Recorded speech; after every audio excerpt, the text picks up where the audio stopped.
नमस्कार. श्री स्वामी समर्थ. श्री स्वामी समर्थ महाराजांच्या कृपेने तुमच्या सर्व चांगल्या इच्छा आकांक्षा पूर्ण होत हीच महाराजांचरणी प्रार्थना. गुरुवार दिनांक 26 मार्च 2026ला आहे रामनवमी, म्हणजेच प्रभू श्रीराम यांचा जन्मदिवस.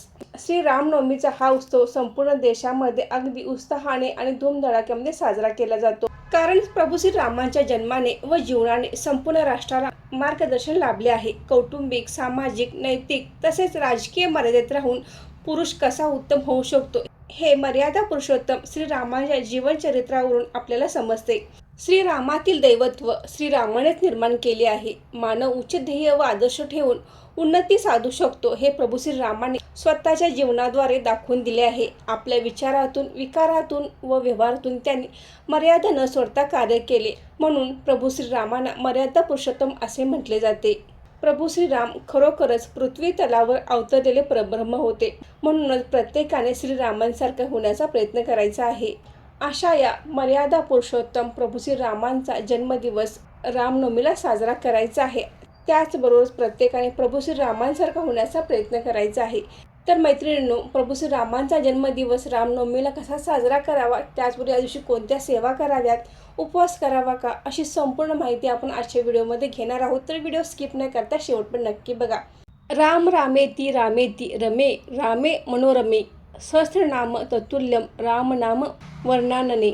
नमस्कार, मी सारिका भक्ती विश्वमध्ये तुमचे मनापासून स्वागत करते. यावर्षी रामनवमी म्हणजेच प्रभू श्रीरामांचा जन्मदिवस गुरुवार दिनांक 26 मार्चला आहे.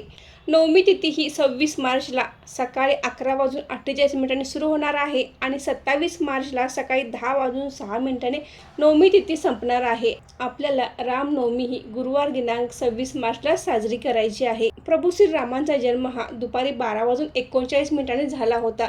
त्यामुळे प्रभू श्रीरामांचा जन्मकाळ आपल्याला सकाळी 11:13 पासून ते दुपारी 1:41 या शुभ वेळेत आपल्याला रामनवमी साजरी करायची आहे.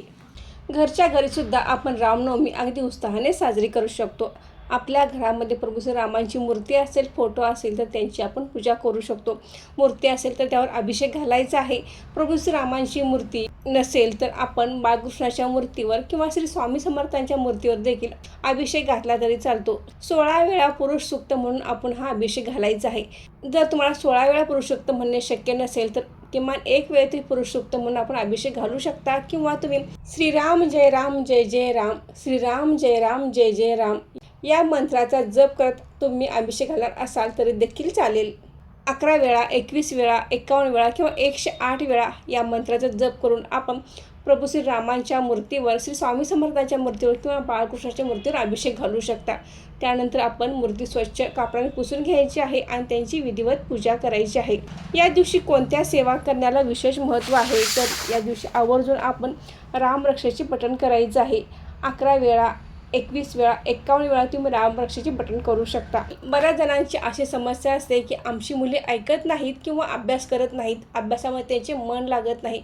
अशाने तर आवर्जून रामनवमी दिवशी रामरक्षेचे जरूर पठण करायचं आहे. 11 वेळा करू शकता, 21 वेळा करू शकता किंवा 51 वेळा, 108 वेळा, तुम्हाला जितकं म्हणणे शक्य आहे तितक्या वेळा तुम्ही रामरक्षा म्हणू शकता. रामरक्षा ही 1 ते 9 ओळीपर्यंतच म्हणायची आहे आणि शेवटच्या वेळी तुम्ही ज्यावेळी रामरक्षा म्हणणार आहात त्यावेळेस आपण संपूर्ण फलश्रुतीसहित रामरक्षा म्हणायची आहे. रामरक्षा तुम्ही 1 वेळा म्हणा, 11 वेळा म्हणा किंवा 21 वेळा म्हणा. तुम्ही रामरक्षा कितीही वेळा म्हटला तर रामरक्षा म्हणून झाल्यानंतर 1 वेळा आपल्याला भीमरूपी महारुद्र वज्र हनुमान मारुती हे मारुती स्तोत्र आवर्जून म्हणायचं आहे. कारण प्रभू श्रीरामांना हनुमानाची सेवा केलेली आवडते आणि प्रभू श्री हनुमानांना प्रभू श्रीरामांची सेवा केलेली आवडते. तर आवर्जून आपण रामनवमी दिवशी रामरक्षा आणि मारुती स्तोत्र या दोन्हींचेही पठण करायचं आहे. रामनवमी दिवशी बालकांड, सुंदरकांड यांचे देखील आपण पठण करायचं आहे. त्याचबरोबर या दिवशी प्रभू श्रीरामांना आवडणारा सुंटोड्याचा नैवेद्य जरूर दाखवायचा आहे. गव्हाची खीर, तांदळाची खीर, पंचामृत, फळे यांचा देखील नैवेद्य तुम्ही दाखवू शकता.